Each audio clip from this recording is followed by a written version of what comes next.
Book 3 in the new Thinking Aloud dialogue series is UFOs and UAP, Are We Really Alone? Now available on Amazon. New Thinking Aloud is presented by the California Institute for Human Science, a fully accredited university offering distant learning graduate degrees that focus on mind, body, and spirit. The topics that we cover here. We are particularly excited to announce new degrees emphasizing parapsychology and the paranormal. Visit their website at cihs.edu. You can now download a free PDF copy of issue number 8 of the New Thinking Aloud magazine or order a beautiful printed copy. Go to newthinkingaloud.org.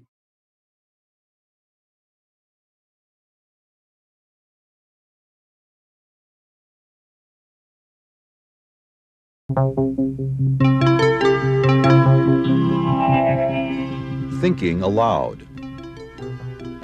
Conversations on the leading edge of knowledge and discovery with psychologist Jeffrey Mishlove.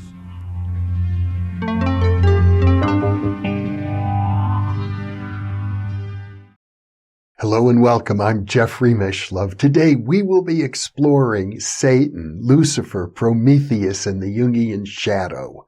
With me is my old friend James P. Driscoll, who is one of the foremost literary critics of Renaissance literature from a Jungian perspective. He is the author of The Unfolding God of Jung and Milton, Identity in Shakespearean Drama, and Shakespeare and Jung, The God in Time.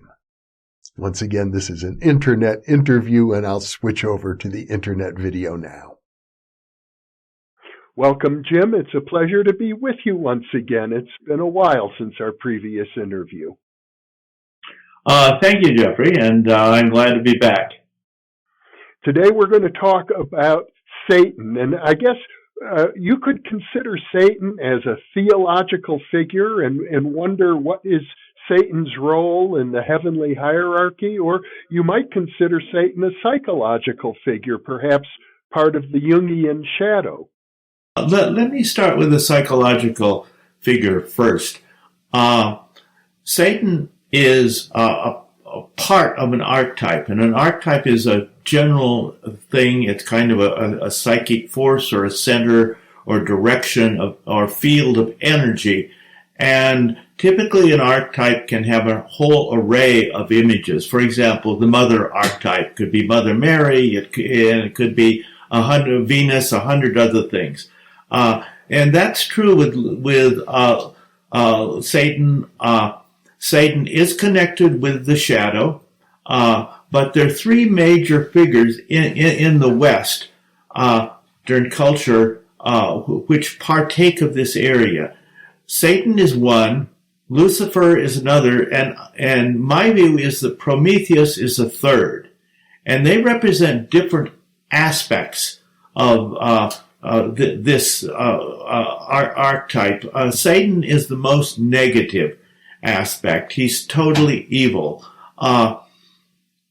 Lucifer, you go more into the middle. He is, after all, the light bringer, and he's a rebel. He has certain positive characteristics that phase over into Prometheus, who is more of a positive rebel against the deity, a bringer of fire to man, a spur of creativity. So you have kind of a range there between Satan at one end and Prometheus at the other.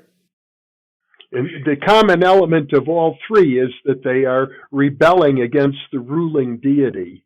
Yes, and Satan is rebelling in a very negative way. Prometheus is rebelling in a very positive way. Now, they both manifest the shadow. And those who in your audience who are familiar with Jungian terminology would know that the shadow is basically the Jungian structure of the psyche is you have an ego, you have a shadow.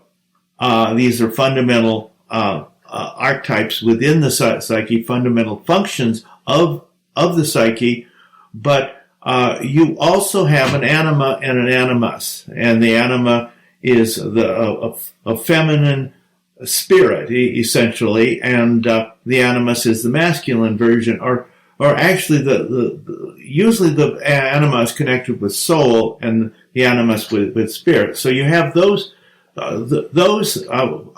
forces, and then you also have basically the kind of a primitive parent force, the mother-father that's there, and but the shadow is opposed to the ego. It's all encompassed within the self, which is a regulating mechanism of the entire psyche. And these other archetypes just regulate parts of the psyche. Now, of course, Satan and Lucifer and Prometheus, I said, are associated with the shadow. And in fact, if you look at in theological terms, they become the shadow of God, with Christ being correlating to the ego of God. The Father is more of a basic parent figure that evolves in an interesting way.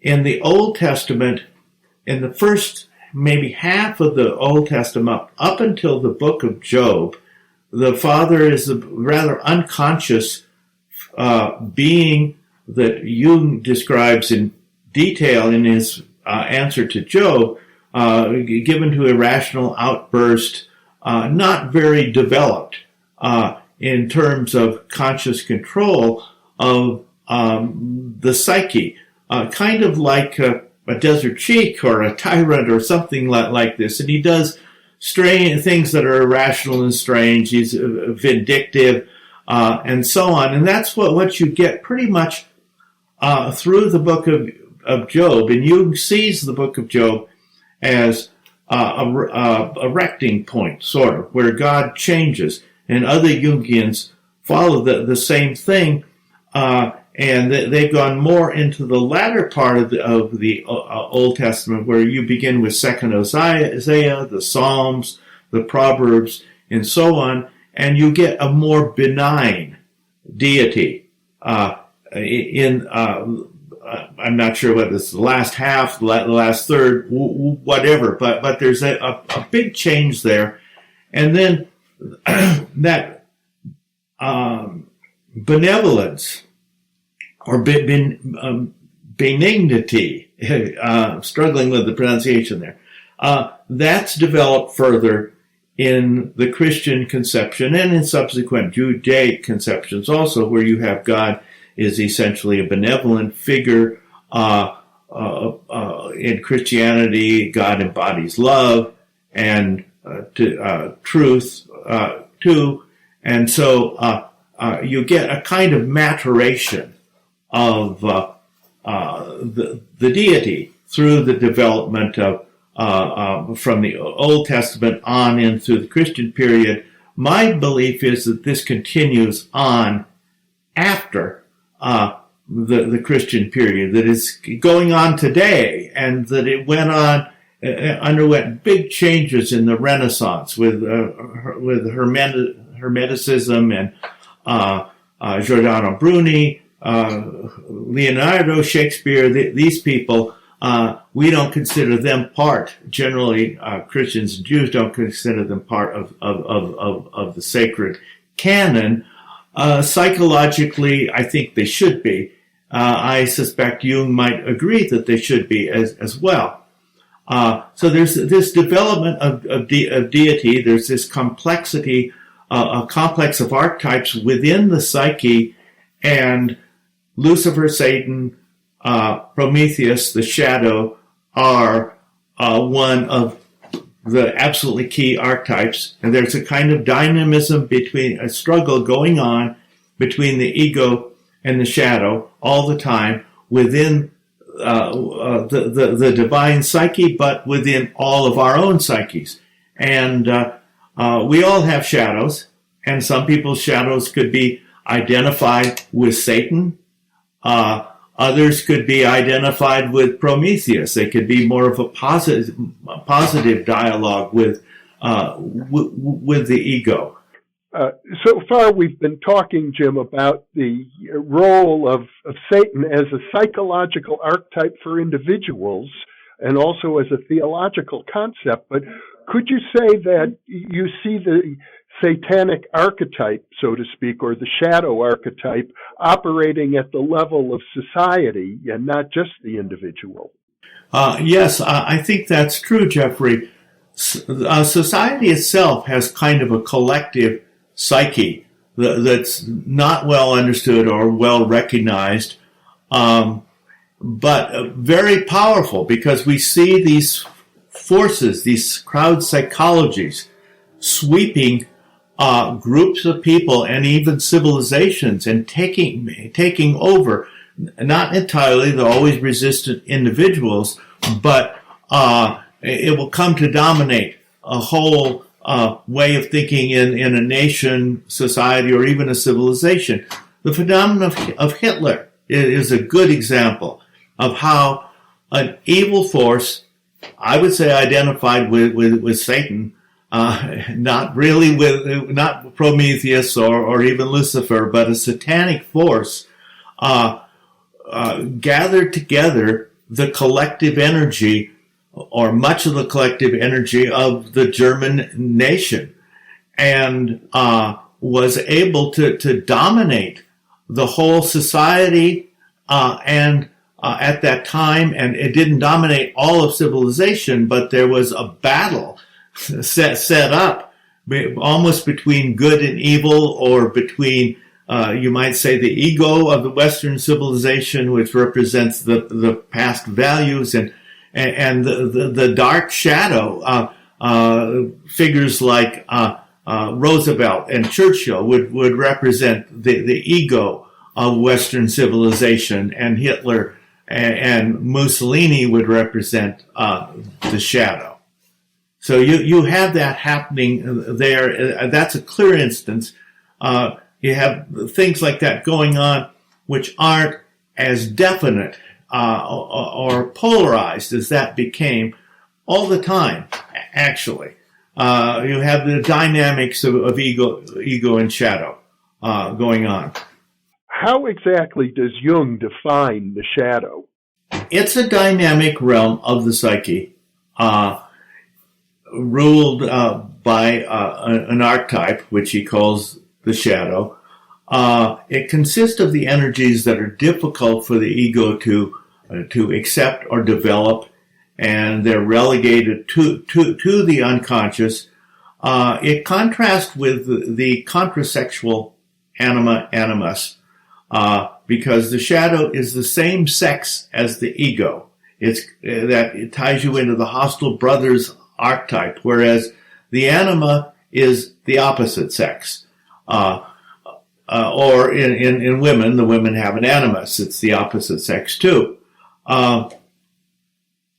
As I said, it incorporates the Promethean, Luciferian protest and anger, along with it's a source of rage at injustice and intolerable situations. It has a lot of energy that can be put to a good use if the ego knows how to do that. And it's identified by Jung heavily. He's written a lot about Mercurius and the trickster, and that's an aspect of the shadow too. It's not exactly an aspect of Satan, but to some degree it's an aspect of Mercurius, or I should say Prometheus. The ego identifies or engages the shadow in dialectic. That's something that Jung stresses, and that ties into what he calls the coincidentia oppositorum, this struggle between opposites that in a kind of dialectic that moves everything forward. And so if to understand the coincidentia positorum. They're opposites, but you have to remember coincidentia. Coincidentia means coming together of the opposites, a kind of synthesis of the opposites. So the opposites are constellated, like ego and shadow, but then in the psychic growth of individuation, they become move into a kind of synthesis, which represents an advance in knowledge or a kind of growth. Sometimes the repressed shadow can break from its prison cell, and it can take possession of the ego, and sometimes even in an outright satanic form, as we had again in Hitler. Now, psychologists have to deal with this a lot, and so there's quite a bit in Jung about that. There's also an interesting Neumann aspect of it. Well, one of Jung's most illustrious followers, Erich Neumann, who wrote The Origins of History and History of Consciousness and The Great Mother, also wrote a book called Depth Psychology and the New Ethic. And he talks about a new ethic which could probably be identified with the ego of the civilization. And there's the old ethic, which really is more like the superego, but there's also the ethic of rebellion. And that's more associated with the shadow. So you have, there's a lot of correlates to these basic concepts. That's one of the, I suppose, fascinations of the Jungian system, is that there's so many interrelations and connections, so many parallels that can be drawn, so many distinctions. It's vastly complex and yet meaningful. It's not that hard to find the meanings and the correlations if you work with it, whereas some other systems of I don't know if you call it a psychology or mythical system, the Hindu system, for example, it's much more difficult to make sense of it, for me at least, and for a lot of Westerners. Well, let's for a moment compare the Jungian notion of the shadow with the way Freud might approach it. As I understand it from Freud's book, Civilization and Its Discontents, I think the Jungian shadow would be an expression of the impulses of the id, meaning aggressive impulses and sexual impulses, which are natural to any mammalian creature. But those things are frowned upon by our civilization, and therefore they become repressed, mostly because of the societal superego. That's correct. The shadow is connected with the id, and I think Jung himself makes that correlation. It's also Jung doesn't deal much with the super ego, and that is sort of transformed. You're moving more into Erich Neumann there, who works on the superego, though he talks about the cultural canon, and that's in Jung too. But to a degree, the cultural canon, what society wants us to believe and do and say and expects of us, that's in the realm of the superego. And of course, the id or the shadow is a shadow to that as well as to the ego. Although the shadow can take over the superego, I think. And I think that's at least implicit in Jung, although I don't think Freud considers that. But a system like actually Nazism or Stalinist communism could be an instance of where the shadow takes over the superego, and it rules. It becomes it determines the contents and the rules and so on of the superego imposed both by society and incorporated within the individuals of society. That they will, for example, have guilt for breaking the rules of Nazism or communism. That may seem strange to us because we think of their rules as immoral, but that's the way it would operate in those systems where the systems are strong.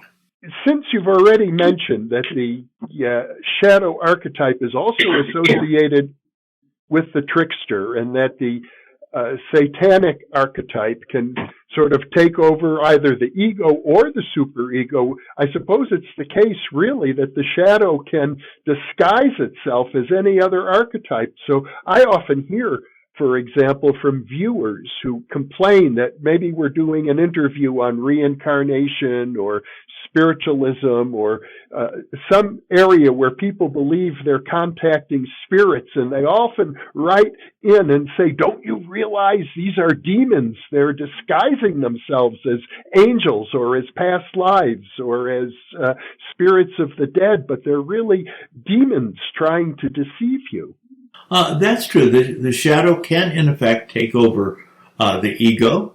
It can take over. It's usually resides at least in the id. Although I wouldn't say that the id is necessarily evil. It's a source of energy which the psyche needs, and it can take over the anima or the enema. Or the animus, or it can take over the father-mother figure. The one thing it can't take over is the self, meaning the overriding regulatory force of the psyche. Although the ego has to listen to the psyche, because the ego or the self makes the decisions. So, if the shadow or the Satan figure takes over, it can either take over the ego directly, or it could take over the anima or animus and have them take over the ego or the parent figure. It can either do it directly or indirectly.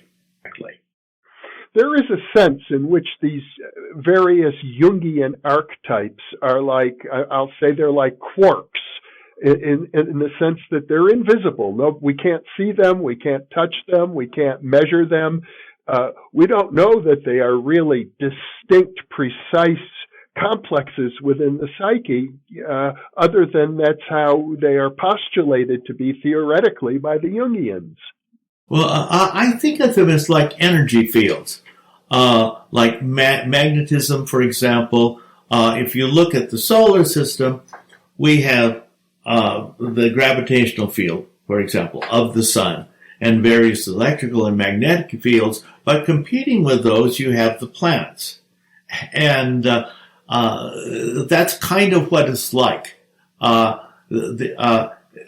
In a way, the self is like the solar system. The psyche is this. The self is the most powerful thing, the central controlling thing over everything. But that doesn't mean that there's nothing else going on. It's an overriding thing. But within Jupiter's gravitational field, for example, Jupiter controls its moons, and Earth controls our moons. That's kind of how it works. It's kind of an energy field. The archetypes are. Well, and as a matter of fact, I suppose it's fair to say that going back to ancient realms of astrology, that we develop many of our archetypes out of the astrological images. That's true. And the astrological images were initially gods. And it's hard to draw a distinction between a god and an archetype, really, although gods tend to partake of different archetypes, and humans tend to assume that a god is something outside the psyche that is not the same as an archetype. It's an independent force way out there, but that's problematic. On the other hand, people with an atheistic orientation will say, well, if it's not out there, it's not real. And Jung would say that's absurd. Things in the psyche are just as real as the tree I'm looking at out the window there. Jung even went further than that. He said that there are things that exist in the collective unconscious that are shared by all people. Yes, the most basic archetypes are shared by all people. The idea of the shadow, the anima, and animus. Satan wouldn't be, is a cultural thing. It's something in the West, and is in the Islamic world as well, but it's something within the realm of monotheism, which would include Zoroastrianism that had these two opposing forces modeled on essentially the hostile brothers archetype. But the idea of Satan, I don't think it really exists in classical Buddhism, but there is a shadow there.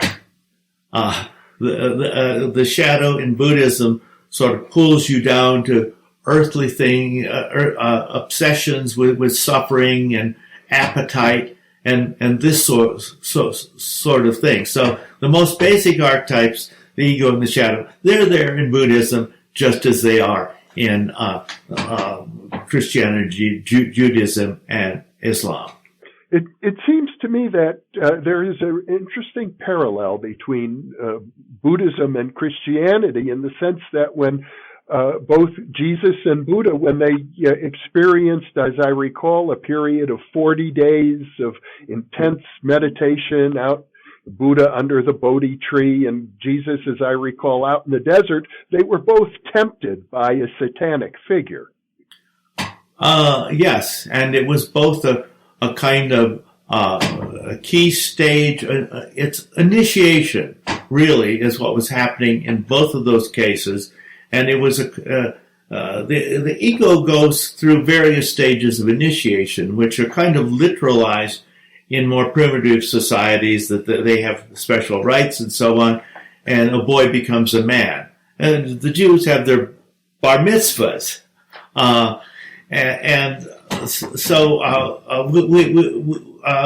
that was what was going on there. And it is usually a confrontation with some sort of shadow figure. In the case of, it's very interesting, in the case of Christ, what was really going on there, because it was an important event, but it's not telling, we don't really know very much about it other than that he was tempted in certain specific ways. And Milton tried to get into this with a book called his famous poem, Paradise Regained, which is all about the temptation of Christ in the wilderness.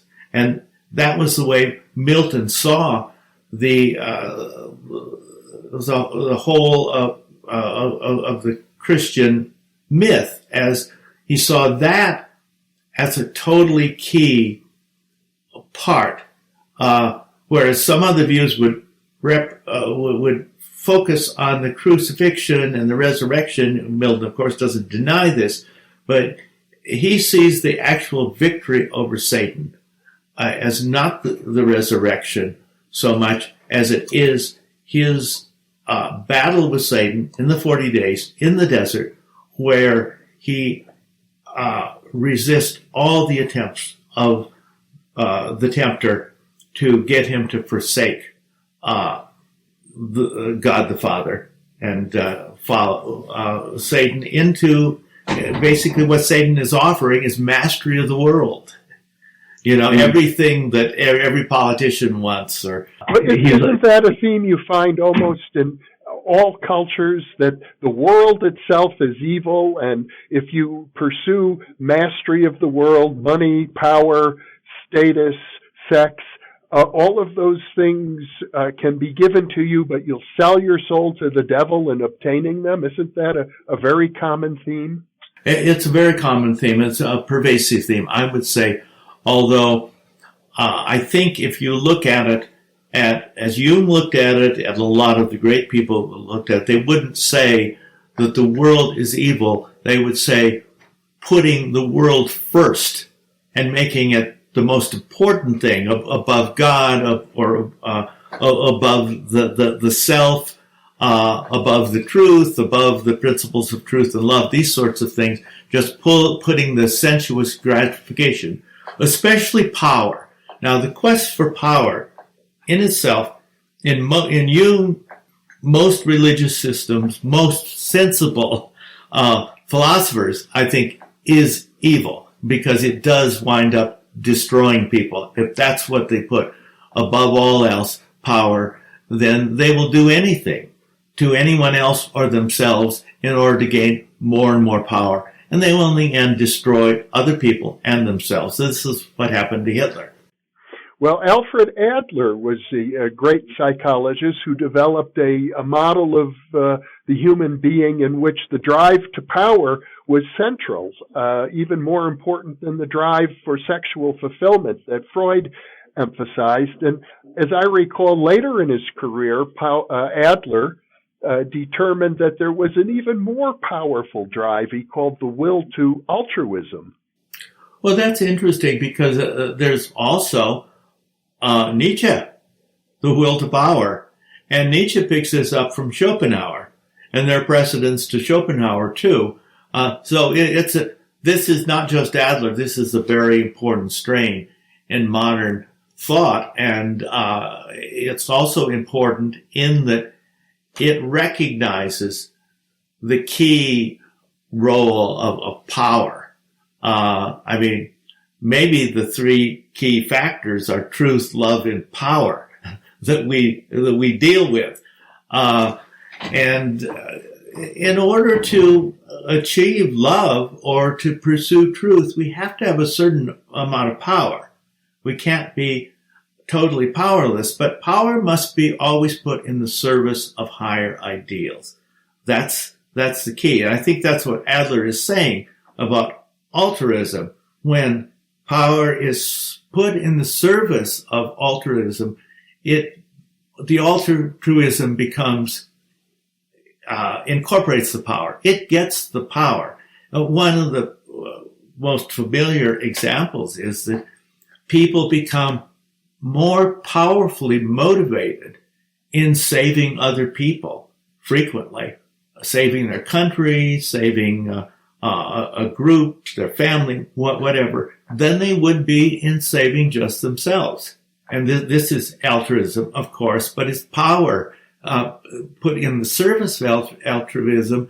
That the same thing goes with truth. I think scientists, philosophers, and so on, if they really get focused on pursuing a truth, as probably Einstein and Darwin and Newton and many, many others are, then that's where they put their power, and it becomes, it's not a quest for power, but it's power mastered and put in the service of the truth, or as we talked previously, in the service of love. So that's what you want to do. You want to take power and put it in the service of one of those two goods. Now, what Satan represents is taking power and putting it in the service purely of gaining more power and protecting power. Forget the good, forget the truth. He's the master of lies, and just power for its own sake. So you have a kind of good and evil there, power for its own sake or power put in the service of truth and love. That would be a psychological interpretation, but we also encounter Satan, and in fact, I think most people who would even mention the name Satan would think of it in theological rather than psychological terms. I think Christianity has trouble really defining the role of Satan. It's sort of like, if you look at the different Christian writers, including those in the Bible, of course, they vary in their interest in Satan and the degree to which they would emphasize him as a figure. And Christ himself, he talks about Beelzebub, and I think maybe he mentions Belial and Mammon. And of course, Mammon is a bit different from Satan. Mammon is greed. Beelzebub is the lord of the flies. I don't remember exactly how he would be distinguished from Satan, but Milton sees these all as separate figures with different personalities in Paradise Lost and Paradise Regained. They're not just aspects of Satan; they're colleagues of Satan. But it's a confused figure. I don't think that the great theologians of Christianity really spend a lot of time trying to define in detail what Satan is or what he represents, and they don't get into Belial or Beelzebub. It's sort of on the periphery of it's part of Christianity, but it is more on the periphery than Jesus and God and Yahweh, and for the Catholics, Mary, and so on. I mean, that's my way of but theologically, it's sometimes referred to, and maybe you can identify the various strains and threads of this notion, that there are two great armies having a battle in the other realm, the army of the heavenly host and the angels, and the army of the demonic forces. You even find it in Hinduism and in Buddhism, the demons and the deities. That they're at war, and the human psyche is the battlefield. That's very true, and you get this in John Bunyan, for example. It's very much in the Buddhist. Milton basically begins Paradise Lost, jumping back to this battle in which Satan was thrown from heaven. And first you really see him. He's landed in hell and says, better to rule in hell than serve in heaven. This battle is a big concept that I think it's pretty universal. I'm not that familiar with American Indian myths, but I do know, for example, right up not that far north of us, the myths around Crater Lake there was a battle between these two forces, and the result of Crater Lake, this giant mountain blowing its top and creating the largest crater in the world, that was what happened at the end of the battle. So I think the evil demon was thrown into the lake when the mountain blew up, in the wizard island in the lake is his head, according to the native mythology, if I remember it correctly. Now those tribes, of course, were 10,000, 15,000 years separated from the Mesopotamia and the Indus Valley in India. No communications. So it would indicate it's a pretty universal concept, but it reflects to the battles that go on within the human psyche between the ego and the shadow, and also between the ego and the anima or animus, and the fundamental conflicts of human life. So what you're suggesting then is that much of theology is really a projection of the psyche. Yes. You would basically believe that everything is a projection of the psyche. Everything in terms of our thought processes, our whole conceptual structures, and it's the microcosm and the macrocosm, and one mirrors the other. And we have to have a psyche that is similar. Well, the psyche as it developed through evolution, developed through hundreds of millions of years of interaction with the world outside. And so naturally it does reflect that. And of course there are always battles in the world outside. We see animals fighting each other. We see forces of nature that seem to be in conflict. Conflict is an essential part of human life. I have heard some theologians put it this way. They say that Satan obviously must have been created by God, and God is good. Therefore, no matter how evil Satan appears to be, he can't really be evil. Satan is ultimately serving God's will. That's a position that I think Jung would take. I think it's a sensible position. Jung didn't believe, and I think Nietzsche didn't believe, and I don't believe in metaphysical evil, meaning that there's a force there of evil that is absolutely equal to God, and who knows which might win in the end. I think that Jung and others, including me, would prefer to look at God as God and not having, another force that's contending there. The point I was making is that no matter how evil Satan might seem to be, he's really serving God's will. He can't do any other than serve God's will. In fact, sometimes Satan is referred to as the accuser, as if that's like the devil's advocate in the Catholic canonization process. It's an essential function. There's a concept of Ouroboros evil. And the Ouroboros represents, for Jung, it's the great round.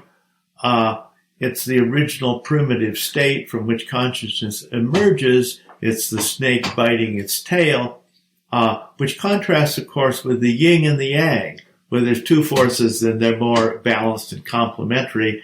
And it's the way I see it, it represents the yin and the yang represent, or the Tao, interdependence.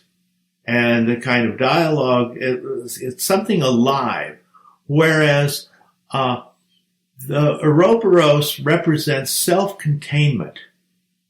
And it's a kind of withdrawal from God's universe, kind of like a black hole, you might say, a spiritual black hole. And Milton talks about that, how evil will in the end withdraw from God's world and into a little space of its own and be self-fed and self-consumed. It's a picture of the Ouroboros. And I think that that's a correct Jungian view of evil. Simply withdraw from God's world into something that's self-fed, self-consumed, and not something that's capable of challenging God, but it's always there as a temptation for the human beings, for creatures to withdraw into themselves and become self-fed and self-consumed. Iago, the devil figure in Shakespeare, says at the end, I will speak no more. He simply withdraws from everything. And that's I think, the correct view of this philosophical, or solution to this philosophical problem. Now, Satan doesn't really represent that. It's something different, or maybe not Satan, but this whole shadow archetype.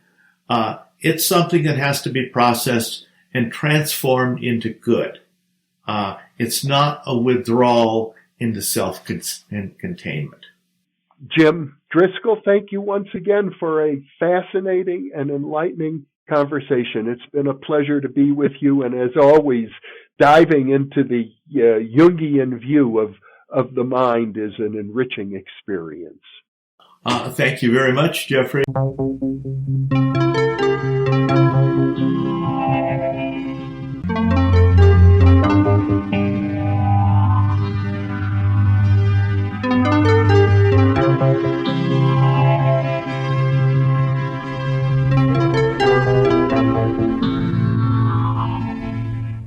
Book 3 in the new Thinking Aloud dialogue series is UFOs and UAP, Are We Really Alone?